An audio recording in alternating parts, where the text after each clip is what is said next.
एक लड़का नल के पास जाता है, लेकिन वो यह देखकर चौंक जाता है कि पानी उससे दूर भाग रहा है। लड़के को अजीब लगता है, उसे लगता है कि क्या उसके पास सुपर पावर है। वो अपने साथी से मिला और उसे ये सारी बातें बताई। उसने अपना सुपर पावर दिखाना चाहा, लेकिन इस बार जल प्रवाह बिल्कुल नहीं बदला है। वो कहता है कि वो इसे मोड़ सकता है।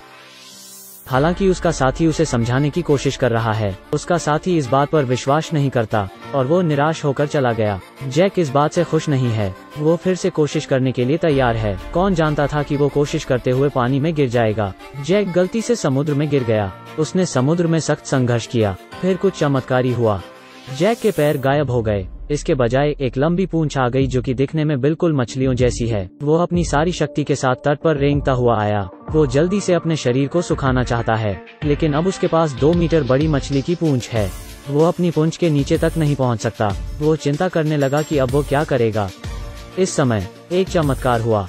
जैक का शरीर तुरंत पानी के पोखर में बदल गया। फिर अजीब तरह से यह अपनी मूल स्थिति में लौट आया। मरमेड पूर्णिमा के दौरान रहस्यमय अनुष्ठान कर रही हैं। वे एक एक करके ऊपर देखने लगती हैं। चंद्रमा की ऊर्जा को अवशोषित करने की तैयारी करती हैं। लेकिन जब चंद्रमा और गुफा की छेद ओवरलैप हो जाते हैं, एक पत्थर का दरवाजा अचानक खुल जाता है। जैक जो पेशाब करने की जल्दी में है, गुफा में प्रकाश की ओर आकर्षित हो जाता है। वो उत्सुकता से अंदर चला जाता है। उसने जो देखा उसने उसे चौंका दिया। एक गोल पैटर्न के केंद्र में एक चमकता हुआ त्रिशूल है। जैक ने उसे हल्के से अपने हाथ से छुआ और उसका शरीर डूबने लगा।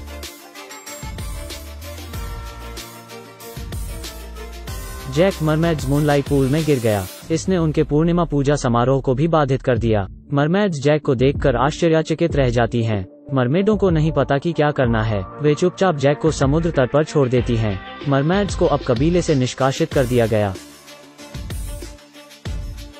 यह सारी बातें उनकी मुखिया आकर उन्हें बताने लगती है। मुखिया ने उन्हें एक जादुई अंगूठी दी। तीनों मरमेड ने तट पर जाने का फैसला किया। मरमेड परिवार से संबंधित महाशक्तियों को पुनः प्राप्त करने के लिए ध्यान से देखें। जैक अपने पैरों पर पानी डालता है। अगले क्षण वो एक मरमेड में बदल गया। वो अपने सुंदर पैरों को निहारता है और बहुत खुश हो जाता है। लेकिन अचानक उसके पिता आ गए। जैक ने झट से अपने शरीर को रजाई से ढक दिया, लेकिन उसके पिता को उसका व्यवहार काफी अजीब लग रहा था। पिताजी रजाई उठाकर देखना चाहते हैं। सौभाग्य से जैक वापस से इंसानी रूप में आ चुका है। वो अपने साथी के साथ कुछ खा रहा होता है। वो उसे बताता है कि पानी डालने से वो मरमेड बन जाता है। मुझे आशा है कि जब आप काम पर हों तो आप अपना ख्याल रख सकते हैं। 3 मरमेड अपनी भारी पूंछ के साथ किनारे पर रेंगती हैं। वे मून रिंग की ऊर्जा उधार लेना चाहती हैं। इससे वो अपनी मछली की पूंछ को पैरों में बदल देती हैं, लेकिन वे अभी भी इंसानी रूप के अभ्यस्त नहीं होती हैं। वे तीनों एक लंगड़े आदमी जैसे चलती हैं। अंत में निरंतर अभ्यास के बाद वह ठीक से चलना सीख जाती हैं।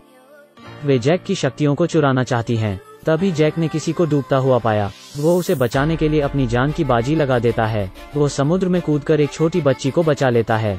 जैक बहुत खुश है। उसने अपने साथी से कहा कि बड़ी पूंछ होना भी बहुत खुशी की बात है, लेकिन मरमेड के लिए यह बात गंभीर है।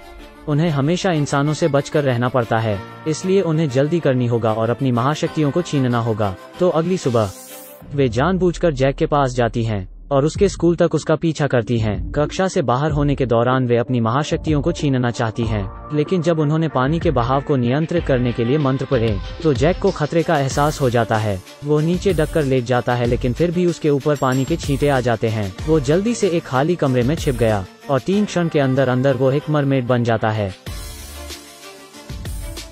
यहाँ मरमेड लड़कियाँ इस बात पर खुशी मना रही होती हैं, लेकिन वो नहीं जानते कि स्कूल के प्रधानाध्यापक उन्हें पीछे से देख रही हैं। उसने तीनों लड़कियों को ऑफिस बुलाया और उनसे पूछा कि उनके स्कूल आने का उद्देश्य क्या है।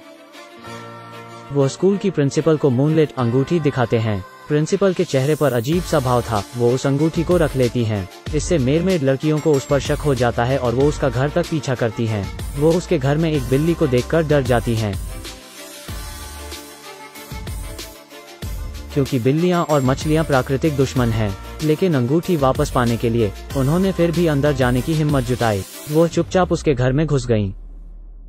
वहां रखे मरमेडों के बारे में एक किताब ने उन्हें आकर्षित किया। वे इसे बाहर निकालने ही वाले थे कि एक सीक्रेट रूम का दरवाजा खुल जाता है।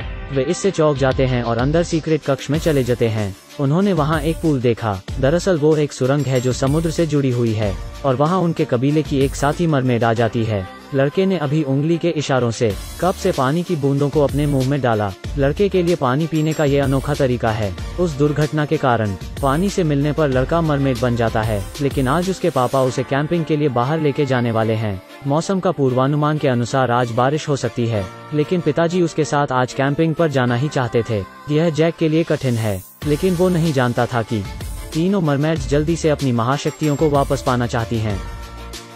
स्कूल के प्रिंसिपल ने उन्हें सलाह दी कि वो लोग इस मौसम में बाहर न जाएं, क्योंकि वो इस मौसम में सड़क में ही फंस जाएंगी। लेकिन तीनों के बीच असहमति है।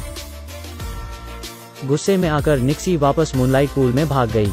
तब लैला ने सेरेन को सुझाव दिया, उसे चंद्रमा की अंगूठी के साथ मौसम बदलने के लिए कहा, तो दोनों ने गुप्त रूप से कुछ मंत्र कहे। उन्हें उम्मीद नहीं थी कि बाहर का मौसम बदल जाएगा। वहां अचानक से बर्फ गिरने लगती है। दोनों मरमेड्स बर्फ में फंस जाती हैं। वे दोनों ठंड से कांप रही थीं। वो अब निक्सी को पकड़ने की कोशिश की। गुफा में पूल पूरी तरह से जमी नहीं है और जादू के प्रभाव से बर्फ भी मोटी हो रही है। इस समय उन दोनों की त्वचा में भी समस्या हो रही है। उन्हें न सिर्फ ठंड से डर लगता है, बल्कि पूरे शरीर में खुजली भी होती है। उन्हें कुरियर बॉय मिलने आया। उसने उनकी परेशानी देखी, इसलिए वो उनके लिए डॉक्टर बुलवाता है, और यह डॉक्टर जैक के पिता होते हैं। उन्हें समझ नहीं आता कि उनके साथ क्या गलत है। उन्हें लगता है कि उन्हें कोई संक्रमण रोग हो गया है। जैक के पिता ने प्रिंसिपल को बुलाया। उसने उसे बताया कि वो उनकी जांच करने के लिए उन्हें अस्पताल लेकर जा रहा है। तभी निस्सी, जो दोनों के लिए चिंतित थी, समुद्र से तैरकर वापस आ गई। प्रिंसिपल ने उसे फोन पर बताया, यह बर्फ से एलर्जी के कारण हो रहा है। इसके लिए निस्सी को गुप्त कमरे में समुद्री घोड़े का पाउडर ढूंढना होगा। इससे एलर्जी के लक्षण तुरंत गायब हो जाते हैं। यह सुनने के बाद निस्सी पूरी तरह से प्रोटेक्टिव गियर पहनकर गुप्त कमरे में आती है। अंत में उसे एक कोने में एक समुद्री घोड़े का पंखा मिला। उसने जल्दी से खुद को छुपाने के लिए दवाई का पाउडर ले लिया, फिर गायब होकर निस्सी ने पाउडर के साथ उनकी मदद की। प्रभाव आश्चर्यजनक रूप से अच्छा है। लैला और सेरेना इससे ठीक हो जाती हैं। वे तीनों स्वस्थ होने के लिए मूनलाइट पूल में लौट आए, पर वो भूल गए कि गुप्त कमरे में बर्फ साफ नहीं की गई है और अब प्रिंसिपल को भी एलर्जी का खतरा है।